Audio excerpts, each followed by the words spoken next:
Angels and के आप सब कैसे हो? आई होप कि आप सब अच्छे होंगे। सो रिवेंज सेकंड चांस का एपिसोड 11 है। प्रीवियस एपिसोड में आपने देखा था कि शुगा को होश आ गया था एंड जेके एंड काई उससे मिलने गए थे। सो देखते हैं इसमें क्या होगा। Let's get into the episode. Finally भाई आपको होश आ गया। मुझे मॉम को कॉल करके बताना होगा। नहीं प्लीज बिल्कुल मत बताना मॉम को, बिल्कुल मत बताना। हाँ मॉम को नहीं बताया, बट क्यों भाई? प्लीज हमको मेरे बारे में उन्हें कुछ मत बताओ, प्लीज मत बताओ कुछ भी। भाई आपका मतलब क्या है? क्यों नहीं बताया मॉम को? वो बहुत वरीड है आपके लिए, बताने दीजिए ना। वो वैसी नहीं है जैसा हम उनके बारे में तक सोचते हैं। वो बिल्कुल वैसी नहीं है, बिल्कुल भी वैसी नहीं है वो। और जो ये वरीड है ना, ये सब झूठ है, सब दिखावा है उनको और कुछ नहीं है। वो बिल्कुल ऐसी नहीं है जैसा कि वो दिखाती है। क्या मतलब है भाई आपका? मतलब क्या है? देखो तो मुझे बिलीव करो, मैं बिल्कुल सच बोल रहा हूँ। उनकी वजह से ही आज मैं इस हालत में हूँ, यहाँ पे हूँ, सिर्फ उनकी वजह से हूँ। यूंग आप ये क्या कह रहे हो? मॉम की वजह से? बट कैसे? देखो मेरी बात सुनो, मुझे तुम्हारी मदद चाहिए। भैया मेरे को समझ नहीं आ रहा है, बिल्कुल भी समझ नहीं आ रहा है क्या हो रहा है ये। प्लीज प्लीज प्लीज मेरे बारे में उनको कुछ मत बताना, कुछ भी नहीं, बिल्कुल भी नहीं। अगर वो मेरे बारे में कुछ भी पूछती हैं तुमसे, तो सिर्फ तुम उन्हें इतना कहना कि मैं अभी भी कोमा में हूँ, कोमा में ही हूँ मैं अभी भी उनके लिए, ठीक है? तो यही कहोगे तुम अभी। यूं पहले मैं ये बताइए कि हुआ क्या है, बात क्या है, क्यों कह रहे हैं आप ये करने को? देखो मैं तुम्हें सब बताऊंगा, सब कुछ बताऊंगा, लेकिन जब मैं पूरी तरह रिकवर हो जाऊंगा ना तब।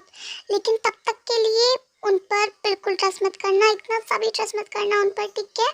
उन्हें फॉलो करो एंड उनकी सारी इन्फॉर्मेशन निकालो। और हाँ, हमारे किसी भी गार्ड को यहाँ मत भेजना, ये सब गार्ड्स उन्हीं के हैं एंड उनको सब खबर पहुँचा देंगे। सो हमारा कोई भी गार्ड यहाँ नहीं आना चाहिए। और एक बात और, मैं चाहता हूँ कि तुम मेरा डॉक्टर जो है वो चेंज कर दो एंड जो पहले वाला डॉक्टर है ना, उससे सारी इन्फॉर्मेशन लो, उनकी सारी इन्फॉर्मेशन। और किसी गार्ड को इस बात की इतनी सी भी खबर नहीं होनी चाहिए, कुछ भी पता नहीं चलना चाहिए उन्हें, ठीक है? ओके भाई, आप जैसा चाहेंगे हम वैसा ही करेंगे। ठीक है यूंग, आप जैसा कहेंगे हम वैसे ही करेंगे। बट अगर वो इतनी ही डेंजरस है जितना आप कह रहे हैं, तो आपको नहीं लगता आपका यहाँ रहना बहुत डेंजरस होगा? यूं यहाँ से हट जाइए, यहाँ से चलते हैं, कहीं और आपको शिफ्ट कर देंगे। नहीं, इसकी कोई ज़रूरत नहीं है। ये मुझसे ज़्यादा तुम्हारे लिए खतरा है, तुम्हारे लिए, काई के लिए और जिमिन और उसकी छोटी बहन ते के लिए बहुत डेंजरस है। सो मेरे लिए फिक्र करने की कोई ज़रूरत नहीं है, तुम सब अपने को सेव करो, ओके? मिनन ते की बात को सुनकर चंकू के फेस पर डर एंड सैडनेस दिखने लग जाती है, क्योंकि जो उसने किया था और उसके बाद ये सब जो उसके सामने खुल खुल के आ रहा है, सो उसको बहुत डर लग रहा है अब। सो अभी के लिए मैं तुम्हें सिर्फ इतना ही बता सकता था, और मुझे पता है कि उन्हें ज़्यादा टाइम नहीं लगेगा मेरे बारे में पता लगाने के लिए। इससे पहले कि उन्हें इस बारे में पता चले, जो भी मैंने तुमसे कहा है तुम्हें वो करना होगा, ठीक है?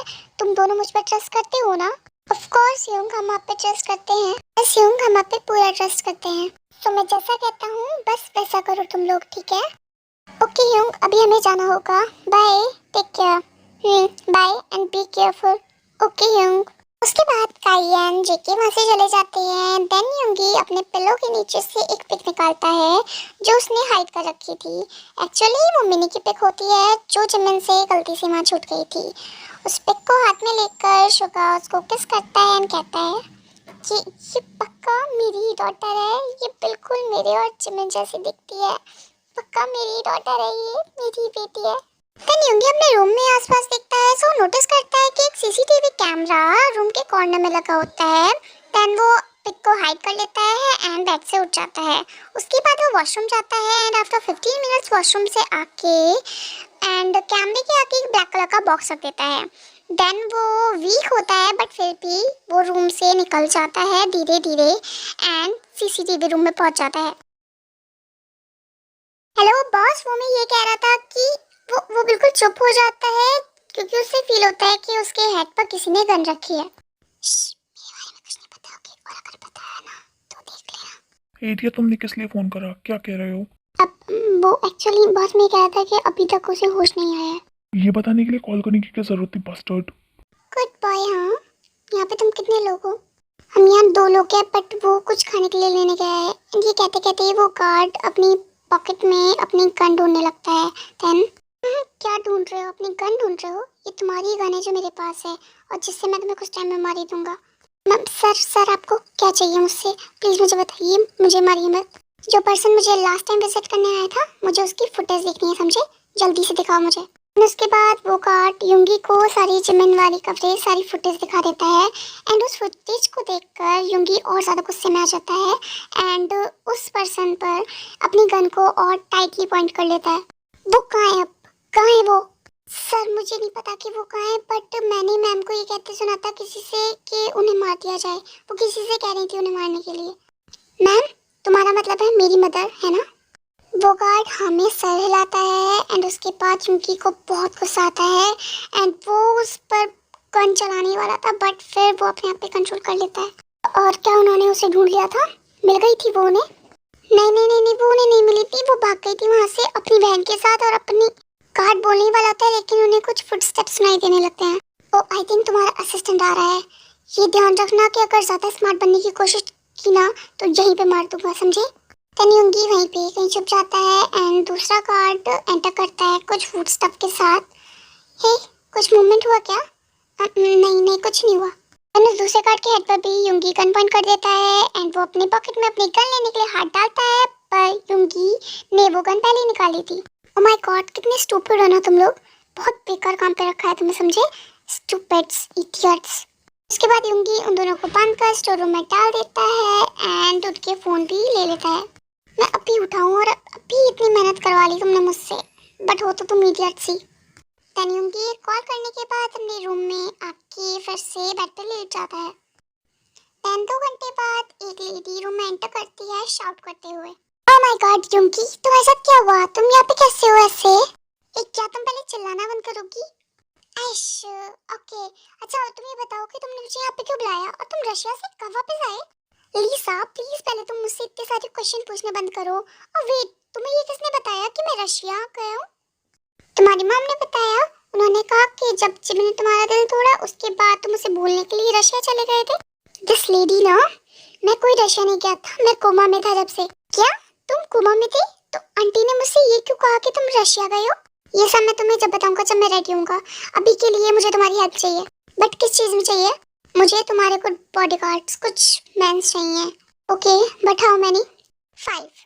मुझे 2 सीसीटीवी कैमरा कंट्रोल रूम में चाहिए।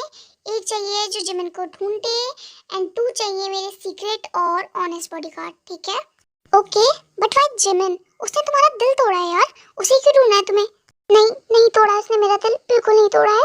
उसने ये छोटा भी किया ना सिर्फ मुझे प्रोटेक्ट करने के लिए किया, जिससे कि मुझे हर्ट ना हो, कोई मुझे नुकसान ना पहुंचाए, और इसलिए उसने ये सब किया था। हे I'm so sorry युंगी, I'm so sorry, please don't cry. मेरी जिमिन मुझे कभी हर्ट नहीं कर सकती, कभी नहीं कर सकती। ईसा भी युंगी की कंडीशन को देख के रोने लगती है एंड उसने युंगी को कभी ऐसे रोते हुए नहीं देखा था। उसको पता था कि कुछ तो बहुत बड़ी प्रॉब्लम हुई है एंड उसे ये इन्वेस्टिगेट करना ही होगा, और वो करके रहेगी। सो स्टोरी में आगे बढ़ने से पहले एक बात सुन लीजिए प्लीज़, बहुत इंपॉर्टेंट है। सो अब स्टोरी में कुछ कैरेक्टर में बॉय एक्स बॉय भी होगा एंड मेल प्रेगनेंसी भी इंक्लूड होगी।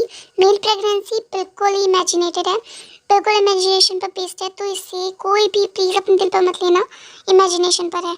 एंड प्लीज़ सपोर्ट करना इस चीज़ में, कोई हर्ट मत होना एंड ना हेट कमेंट्स करना। सो चलिए आगे बढ़ते हैं अब। Hello, my name is Jung Hoseok. Hello, I am Kim Jimin and ये मेरी छोटी बहन किम तेहोंग एंड ये मेरी बेटी मिनी, और एक्चुअली वो सुबिन ने हमें, हाँ मुझे पता है सुबिन ने आपको यहाँ पे भेजा है, मैं उससे पहले बात कर चुका हूँ। You welcome Kim Jimin and Kim Taehyung and you too mini baby. So come inside and if you don't mind, so क्या आपकी बेटी मेरे बेटे के साथ रूम शेयर कर सकती है, उसके रूम में रह सकती है? Okay, we don't have any problem and thank you so much for helping us. No need, अंदर आइए। एंड उसके बाद जेहोप उन्हें उनके रूम में छोड़ देता है। जिमिन एंड तेयोंग अपनी सारी थिंग्स अरेंज कर रही होती हैं और पूरे दिन तेयोंग बिल्कुल नहीं बोली थी, कुछ भी नहीं बोला था उसने एंड वो बहुत पेल और वीक लग रही थी। जिमिन उसके लिए बहुत ज़्यादा वरीड थी। उसने बहुत ट्राई किया कि वो उसका मूड लाइट अप कर सके, ठीक कर सके, बट कुछ भी काम नहीं कर रहा था एंड जिमिन बहुत वरीड थी तेयोंग के लिए। मम्मा, मम्मा सुनो ना। हाँ बच्चा, क्या हुआ आपको? कुछ चाहिए? नो मम्मा, मुझे कुछ नहीं चाहिए, बट मैं यहाँ पे सोना चाहती हूँ रात में, क्या मैं सो जाऊँ प्लीज? ओके बच्चा, आपको क्या सुनना है आप वहाँ सो, आप यहाँ पे सो सकते हो रात में। ते तुम्हारी मेडिसिन का टाइम हो गया है, प्लीज ले लो। देन त्योंग उठ के मेडिसिन ले लेती है एंड देन फिर से लेट जाती है।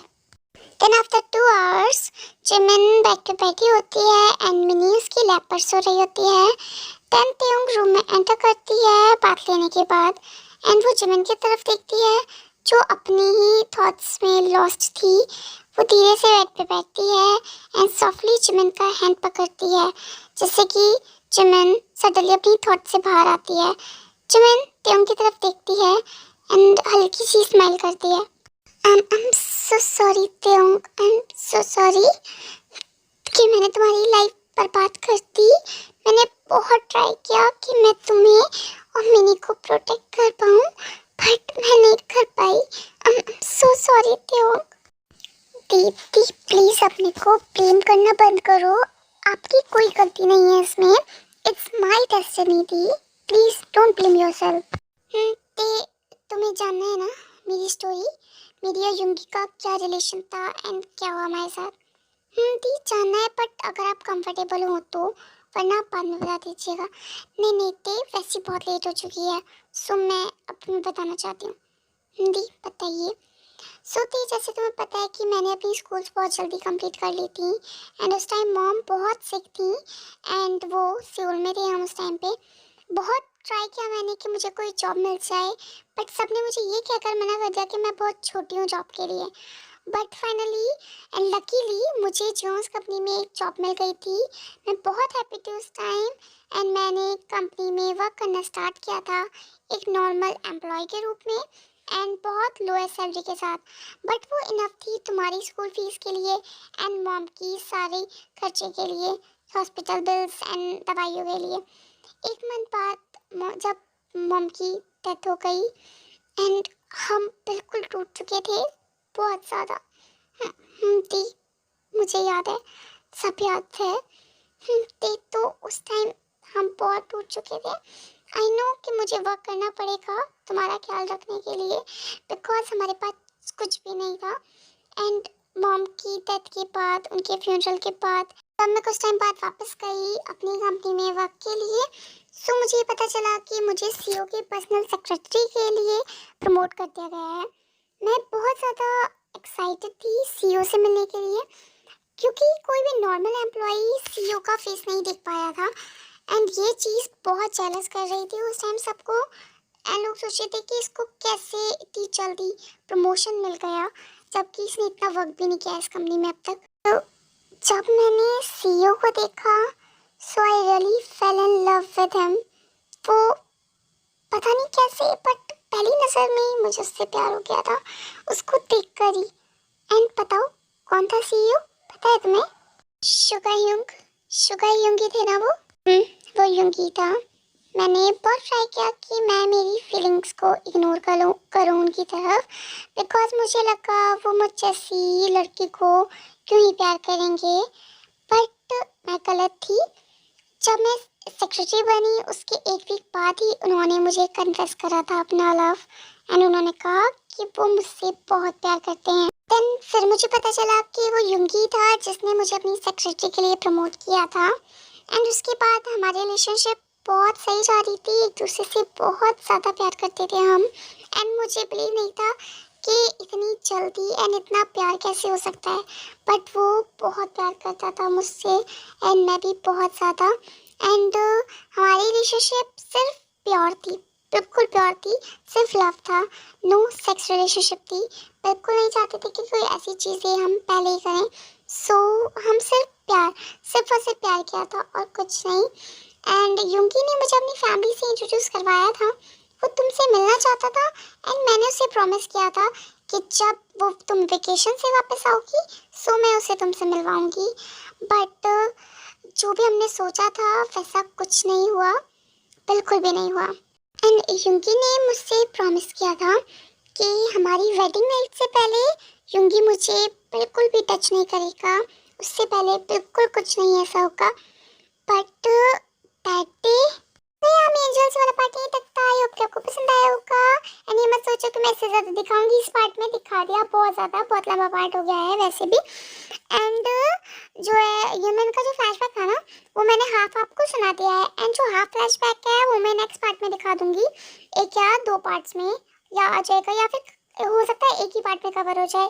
सो वेट करिए, एंड ये स्टोरी बहुत लंबी है तो सब कुछ नहीं दिखा सकती हूँ, सो प्लीज़ समझिए, क्योंकि अगर सब कुछ दिखाने बैठ गई तो बहुत ज़्यादा लंबी पहुँच जाएगी, ज़्यादा लंबी भी नहीं कर सकती, ऑलरेडी मुझे लगता है 30 या 40 पार्ट्स हो जाएंगे, बट चलिए फिर भी, लेकिन अपना प्लीज़ प्यार एंड सपोर्ट देते रहिए, लाइक करिए, कमेंट करिए, सब्सक्राइब करिए, शेयर करिए, और बहुत प्यारे प्यारे कमेंट्स करिए, और जो हेटफुल कमेंट्स हैं उनको आने मत दीजिए, आप अपने प्यारे प्यारे कमेंट से बढ़िए मेरा comment section, and like please, okay, and अच्छे से व्यूज देना इस वीडियो पे, उसके बाद नेक्स्ट पार्ट आएगा बहुत जल्दी। Bye bye, see you soon, Tata.